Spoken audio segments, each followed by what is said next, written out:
Parliament ఎన్నికల్లో ప్రచారంలో భాగంగా పుదుచ్చేరి ముఖ్యమంత్రి ఎన్ రంగస్వామి యానంలో పర్యటించారు. పుదుచ్చేరి పార్లమెంట్ ఎన్డీఏ కూటమి అభ్యర్థి నమశివాయ తరపున ఆయన ఎన్నికల ప్రచారం నిర్వహించారు. ఈ సందర్భంగా యానం చేరుకున్న సీఎం రంగస్వామికి స్థానిక నేత మల్లాడి కృష్ణారావు ఘన స్వాగతం పలికారు. అనంతరం కార్యకర్తల సభలో పాల్గొన్న ఆయన నమశివాయను అధిక మెజార్టీతో గెలిపించాలని కోరారు. కాగా నమశివాయ ప్రస్తుతం కూటమి తరపున బీజేపీ అభ్యర్థిగా పోటీలో ఉన్నారు. కాగా నమశివాయను కమలం గుర్తుపై ఓటు వేసి గెలిపించాలని యానం ఎమ్మెల్యే గొల్లపల్లి అశోక్ ఓటర్లకు పిలుపునిచ్చారు. నేను ఎప్పుడు కూడా ప్రజలందరినీ కూడా అడిగేది ఒకటే, ఈ 3 సంవత్సరాలు కూడా ప్రజలు నేను అడిగే మాట ఒకటే, ఒక ఎమ్మెల్యేగా మీరు గెలిపించిన తర్వాత నేను ఎమ్మెల్యే హోదా అనుభవించినట్టు మీకు అనిపిస్తుందా? లేదండి. ఎప్పుడైనా కూడా నాకు ఆ పరిస్థితి ఇచ్చారా? నాకు ఒక ఆఫీసే నాకు ఇవ్వలేదు.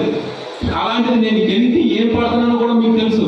ప్రజలందరూ కూడా రకరకాల మాటలు రకరకాలు ఆడికి సొల్లు చెప్పడం వచ్చు, సొల్లు చెప్తానంటే తెల్లగైతే చూపించి నాకు అది రాదు.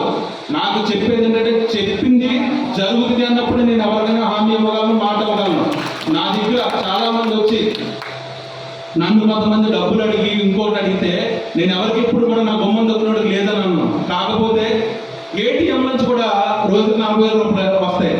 నేను ఒక మనిషికి సాయం చేయాలంటే నాకు కూడా వ్యవధి ఇస్తూ ఉంటే నాకు వచ్చే దాన్ని బట్టి నేను వాళ్ళకి చేయడానికి ఉంటుంది.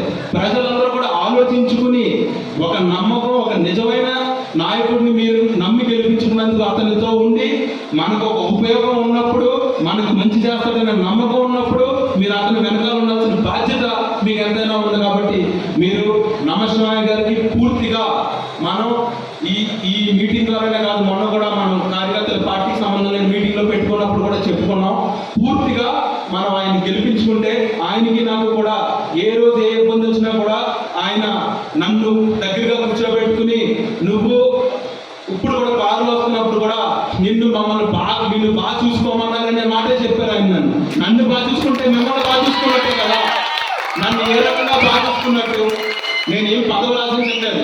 నేను పదవే కావాలనుకుంటే ఇంకో రకంగానే తెచ్చుకోవచ్చు. నేను పదవులు ఏ రోజైనా అడగండి ఆయన. ఎప్పుడు పదవుల జోలికి వెళ్ళలేదు నేను. అప్పుడు వచ్చినా కూడా 2 సంవత్సరాలు తిరిగినప్పుడు కూడా ఒకటే మాట, అశోక్ ఎప్పుడు పని మీద తిరుగుతావు, ఏదో ఒకటి అడుగుతూనే ఉంటావు, అది కాదు కూల్గా చేయి. నాకు పనే ముఖ్యం సార్. నేను ప్రజలకు నమ్మి మాట ఇచ్చి వచ్చాను, ఆ పని మీదే తిరుగుతాను.